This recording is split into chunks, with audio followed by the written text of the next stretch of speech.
সিমের বিচিতে বল মাছ রান্না করার জন্য কড়াইতে পরিমাণ মতো তেল দিয়ে 2টা পেঁয়াজ কুচানো দিয়ে পেঁয়াজটা ব্রাউন কালার করে ভেজে নিলাম।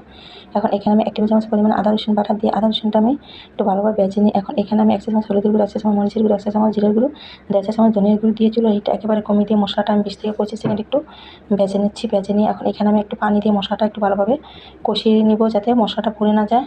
এখন মশলাটা একটু ভালোভাবে কষিয়ে নিয়ে এখানে আমি সিমের বিচি দিয়ে দিয়েছি। শুকনো আমি সিমের বিচি প্রায় 12 থেকে 14 ঘন্টা পানিতে ভিজিয়ে রেখে এটা আমি ছিলে নিয়েছি। সাথে 2টা আলু দিয়ে পরিমাণ মতো লবণ দিয়ে এটা আমি একটু ভালোভাবে কষিয়ে নিচ্ছি।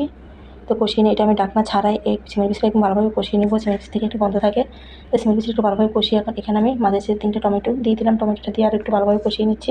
কষিয়ে নিয়ে এখন এখানে পরিমাণ মতো পানি দিয়ে দিচ্ছি।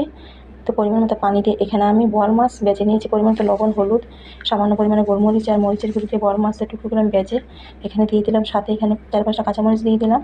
দিয়ে একটু নেড়েচেড়ে এটা আমি ঢাকনা দিয়ে ঢেকে সেদ্ধ হওয়া পর্যন্ত অপেক্ষা করছি। কিছুক্ষণ পরে আমি ঢাকনা